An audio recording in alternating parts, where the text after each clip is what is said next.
Hey guys, welcome back to the channel Super Ideas में आप सभी लोगों का एक बार फिर से स्वागत है। और आज है 25 जनवरी, तो उत्तराखंड की खास खबरों पर नजर डालते हैं।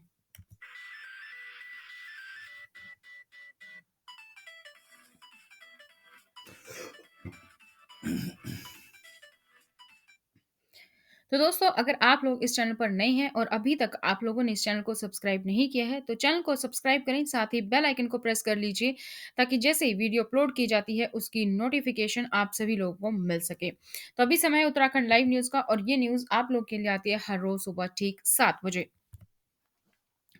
कांग्रेस की दूसरी लिस्ट जारी हो चुकी है। रामनगर से हरीश रावत, लैंसडाउन से हरक सिंह रावत की बहू लड़ेगी चुनाव। उत्तराखंड विधानसभा चुनाव 2022 के लिए कांग्रेस ने अपने प्रत्याशियों की दूसरी लिस्ट भी जारी कर दी है। सोमवार रात जारी इस लिस्ट में पूर्व मुख्यमंत्री हरीश रावत का नाम भी शामिल है। हरीश रावत रामनगर विधानसभा सीट से चुनाव लड़ेंगे। इससे पहले कांग्रेस ने 70 सदस्यीय उत्तराखंड विधानसभा के लिए 53 प्रत्याशियों की पहली लिस्ट जारी की थी। इस लिस्ट में हरीश रावत का नाम नहीं था, जिसके बाद कई तरह के कयास लगाए जा रहे थे। हालांकि अब उनको कांग्रेस ने रामनगर से उतारने का फैसला किया है। हाल ही में सत्तारूढ़ भाजपा जनता पार्टी से अलग हुए हरक सिंह रावत को मैदान में नहीं उतारा गया है, लेकिन लैंसडाउन विधानसभा सीट से उनकी बहू अनुकृति गुसाई को टिकट दिया गया है।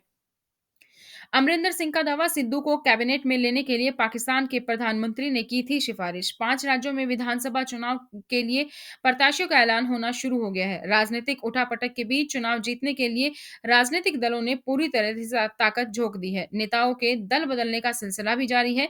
इन सब के साथ राजनीतिक नेताओं की बयानबाजी और गुटबाजी भी अब सामने आने लगी है। बर्फ से ढकी उत्तराखंड की पहाड़ियां जन्नत में बदली मसूरी और धनोल्टी और जौनसार। उत्तराखंड की चोटियां इन दिनों बर्फ की सफेद चादर ओढ़े हुए हैं। ये दिलकश नजारे नजरों को बेहद भा रहे हैं। कभी कभी इनके बीच में से निकली हुई हल्की धूप रंगत को और निखार रही है। ये कहना गलत नहीं होगा कि उत्तराखंड के कई पर्यटन स्थल इन दिनों जन्नत से कम नजर नहीं आ रहे हैं। पर्यटक भी बेहद उत्साहित हैं।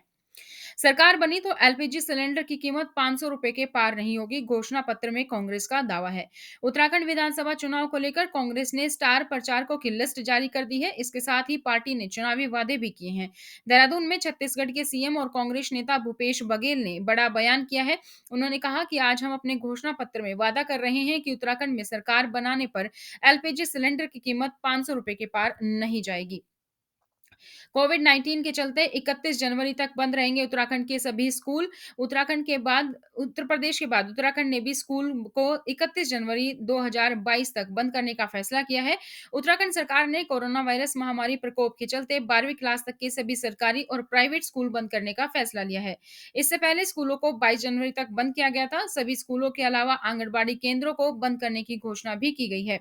राज्य में कोरोना वायरस से संक्रमित नए मामलों की संख्या लगातार बढ़ती जा रही है।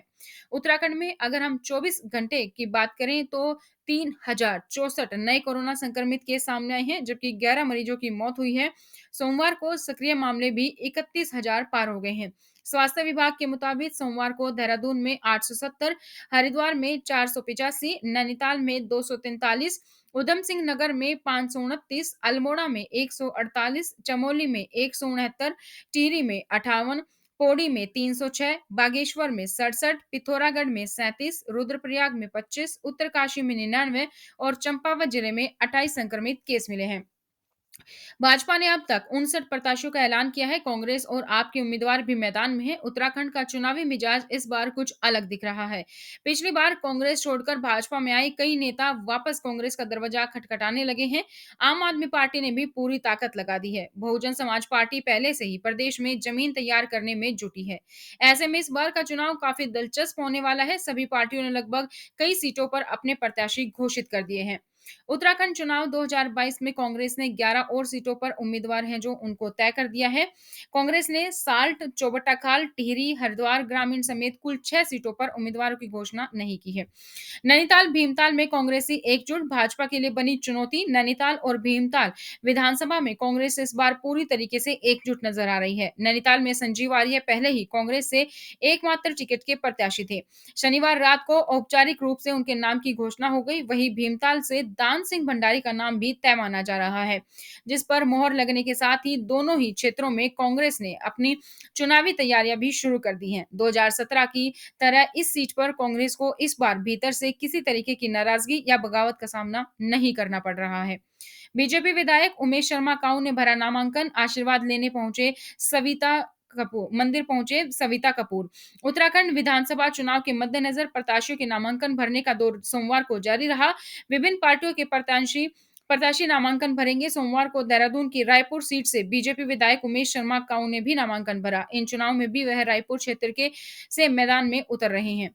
राजनीति में आ सकती हैं सीडीएस बिपिन रावत की बेटियां भी। बीजेपी ने प्रस्ताव भेजा है। उत्तराखंड विधानसभा चुनाव के लिए भाजपा, कांग्रेस और आम आदमी पार्टी ने अपनी पूरी ताकत झोंक रखी है। वहीं पिछले साल दिसंबर में हुए तमिलनाडु के कुन्नूर हेलीकॉप्टर हादसे में सीडीएस जनरल बिपिन रावत और उनकी पत्नी मधुलिका रावत समेत 11 सहयोगी शहीद हो गए थे। मूलतः उत्तराखंड के रहने वाले सीडीएस रावत की दिल्ली इच्छा थी कि वे रिटायरमेंट के बाद अपने परदेश उत्तराखंड लौट आएं और यहीं आकर बस जाएं। यही नहीं, इसके लिए सीडीएस रावत बकायदा देहरादून में अपना घर भी बनवा रहे थे। उत्तराखंड में कांग्रेस की थीम है उत्तराखंडी स्वाभिमान, चार धाम चार काम के पीछे क्या है रणनीति। तो उत्तराखंड में कांग्रेस ने सत्ता में आने के लिए अपना campaign theme, campaign song Uttarakhandi स्वाभिमान चार धाम चार काम का विमोचन किया। इस दौरान पार्टी के इंटरनेट मीडिया के व्हाट्सएप प्रोग्राम को भी लॉन्च किया गया। कांग्रेस ने अपनी थीम में युवाओं, रोजगार, स्वास्थ्य सुविधा और गरीब परिवारों पर फोकस किया है। खास बात यह है कि इस थीम में कांग्रेस ने चार धाम का जिक्र किया है, जिससे कि साफ है कि कांग्रेस इस बार हिंदुत्व के मुद्दे पर फोकस कर रही है। यह है दोस्तों उत्तराखंड से जुड़ी हुई कुछ खास खबर। इसी तरीके से हर रोज ये खबर पाने के लिए चैनल को सब्सक्राइब करें, साथ ही बेल आइकन को प्रेस कर लीजिए ताकि जैसे वीडियो अपलोड की जाती है उसकी नोटिफिकेशन आप लोग को मिल सके। आज की इस वीडियो में इतना ही, फिर मिलेंगे नई जानकारी के साथ। तब तक thank you so much, bye bye, take care.